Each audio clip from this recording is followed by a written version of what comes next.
Let us pray in the name of the Father, and of the Son, and of the Holy Spirit. Amen.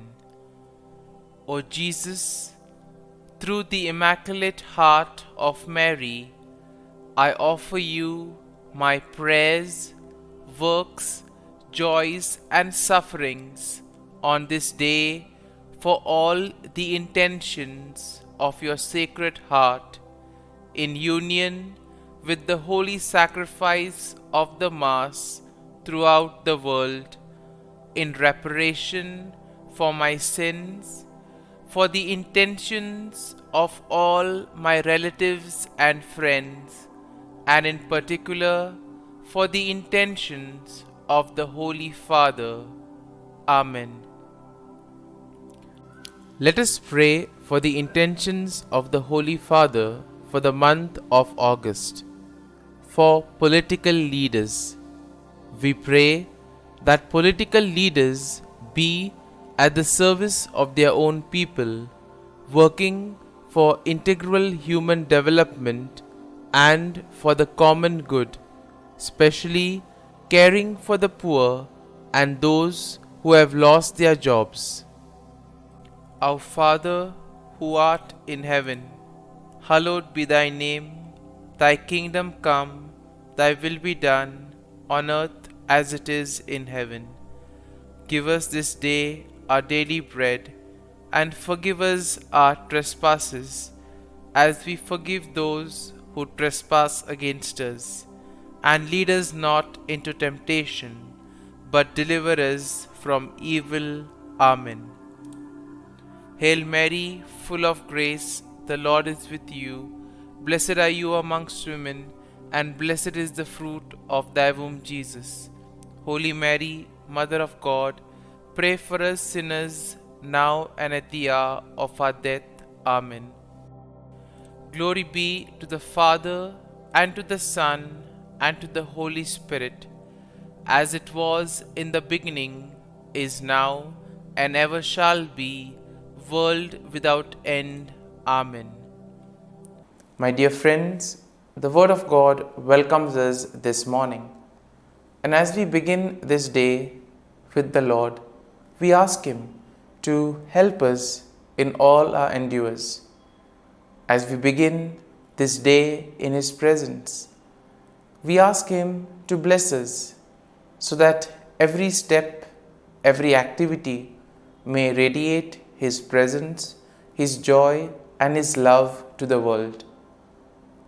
And therefore we see that sometimes in life we do not acknowledge or we do not thank the Lord sufficiently for all the graces that we have received.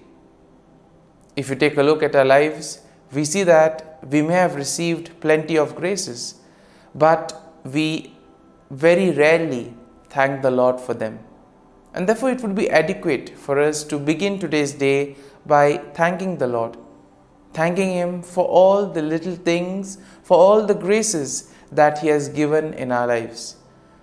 These things which may seem little go a long way in His plan for us. Everything that happens because He wills it and because He has it planned in our lives. And therefore we begin by thanking the Lord for the gift of life. Lord, we thank You for the various talents, abilities that You have given us. We thank You for making us different, unique. Lord, we also thank You for the gift of this day, a day that will help us to make a difference not only in our lives but also in the lives of others, a day which may help us to complete something that was left incomplete or to do something in a different manner. Lord, we also want to thank You for the gift of our family members, friends, relatives, near and dear ones, and all those who play a very important role in our lives. All these individuals have indeed helped us in various ways. They have molded us and made us who we are. And therefore, Lord, we ask You that You shower Your abundant blessings on them, and help them in all their endeavors. Lord, we also thank you for all the opportunities that you have given us, opportunities to make a difference in the lives of others, or opportunities in order to showcase your gifts and thus help for the common good. Lord, we also thank you for the experiences that you have given us. There may be many experiences which are very happy, joyful experiences which we always want to treasure. But there also may be those experiences which may have been tough, difficult. Nonetheless, these have been learning experiences because these experiences have helped us learn a lot in life. And therefore, Lord, we thank you for giving us these experiences, for helping us become stronger individuals. And Lord, as we offer you this day, we ask you that you may give us all the graces that are necessary so that we may understand your plan in our lives and that we may be able to put into practice all the teachings, all the values that you have taught us. And now, my dear friends, let us reflect and meditate on Psalm 56. Now, as usual, we shall take a look at an overview of the psalm and then we shall go into the details of the psalm. Now, we see that Psalm 56 generally is a psalm of lament that is attributed to David, and it is believed to have been written during a time when David was in distress and he was facing opposition from his enemies. Now, the psalm can be divided into three main sections. The first basically includes a plea for God's mercy and protection, and this is a theme that we will find in verses 1 to 4. Then as we move to verses 5 to 7, we see that there is a kind of a description of the actions and the intentions of David's enemies. And finally, in verses 8 to 13, we see a declaration of trust and praise in God. And therefore, in a way, we can see that this psalm also would help us, especially in times of our difficulties when we face a lot of challenges in life. Now, overall, we see that Psalm 56 will showcase David's plea for God's mercy and protection in the face of opposition. This psalm also highlights the trust that David had in God's faithfulness and power, despite the actions of his enemies. Now, the psalm also encourages us to trust in God's deliverance, and also it emphasizes the importance of praising and honoring God. This psalm, in a very particular manner, serves as a reminder that even in difficult moments, even in times of distress, God is a reliable source of refuge and strength. And having seen the overview of the psalm, let us go into the first section, that is verses 1 to 4. And here we see that in this first section of the psalm, David pleads for God's mercy and protection. We see that David acknowledges his vulnerability and he expresses his trust in God to deliver him. Now, in verses 1 to 2, David asks God to be merciful to him and to take note of his distress. And therefore, when we are also faced with problems in life, we can always turn to the Lord, who is ever willing to help us. In verses 3 to 4, we see that David describes his enemies and their actions. And here we see that he acknowledges that they are constantly opposing him and causing him a lot of trouble. However, we see that David also affirms his trust in God and declares that he will not be afraid. Now, when we move to the second section of the psalm, we see that this section will plainly focus on the actions and the intentions of David's enemies. Now, David describes their malicious intentions and their attempts to harm him. And therefore, in verses 5 to 6, we see that he highlights their twisted words and schemes. He portrays their schemes and actions as an attempt to trap him and to bring him down. But despite the enemy's schemes, despite the efforts of the enemies, we see that David remains resolute and expresses confidence that God will ultimately hold them accountable. And therefore, in our lives too, we may find ourselves in situations where we feel that nothing is happening. And it is in these moments where we actually need to place our faith and trust in the Lord. And therefore, David in this psalm gives us a perfect example of that. Now, the third section of this psalm shifts to a declaration of trust and praise in God. Now, here we see that David will express his faith in God's promises and he declares his unwavering trust in him.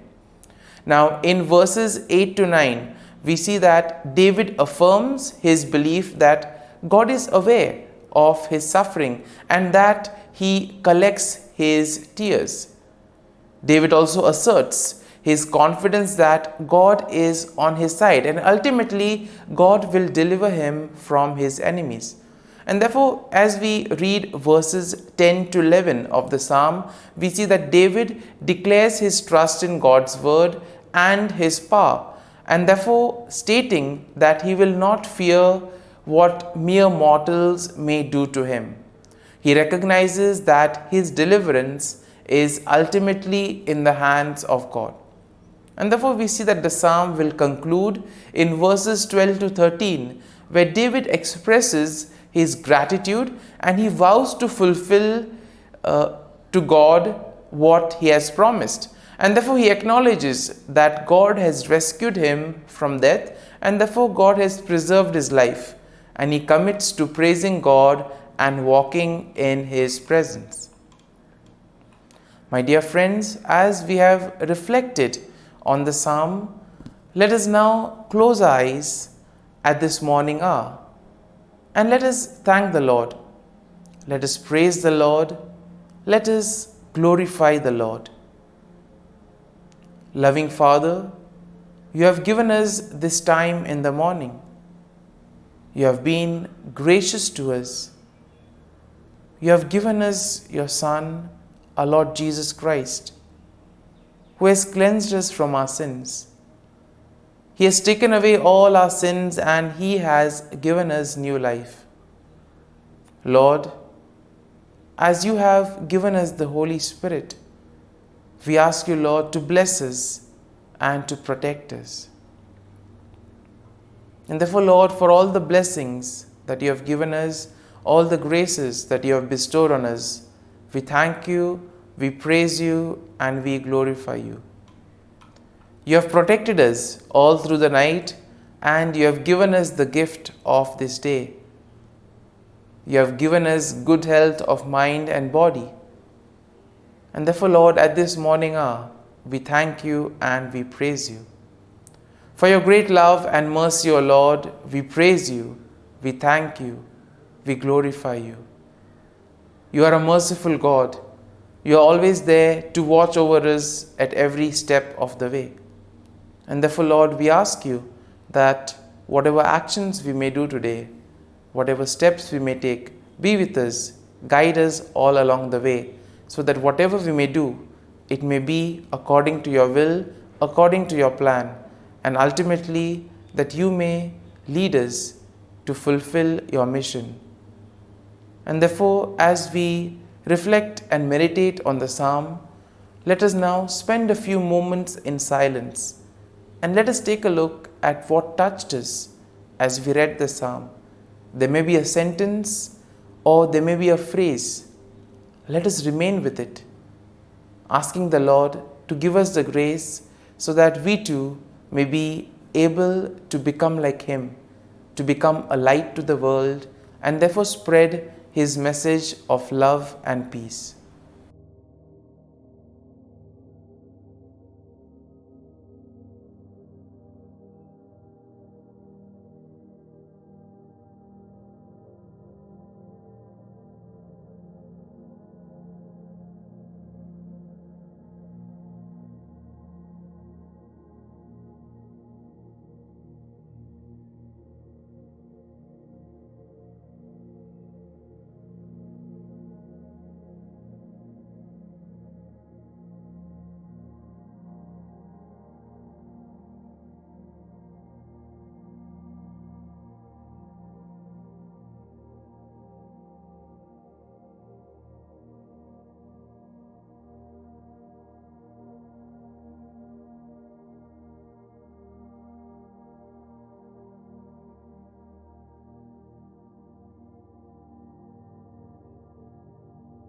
Prayer to Saint Michael the Archangel for protection. Saint Michael the Archangel, defend us in battle. Be our defense against the wickedness and snares of the devil. May God rebuke him, we humbly pray. And do thou, O Prince of the heavenly hosts, by the power of God, thrust into hell Satan and all the evil spirits who prowl about the world, seeking the ruin of souls. Amen. Act of Adoration. O Sacrament most holy, O Sacrament divine, all praise and all thanksgiving be every moment thine. Saint Gertrude Prayer for souls in purgatory. Eternal Father, I offer Thee the most precious blood of Thy divine Son, Jesus, in union with the masses said throughout the world today, for all the holy souls in purgatory, for sinners everywhere, for sinners in the universal church, those in my own home and within my family. Amen. May the divine assistance remain always with us, and may the souls of the faithful departed through the mercy of God rest in peace. Amen. Glory be to the Father, and to the Son, and to the Holy Spirit, as it was in the beginning, is now, and ever shall be, world without end. Amen.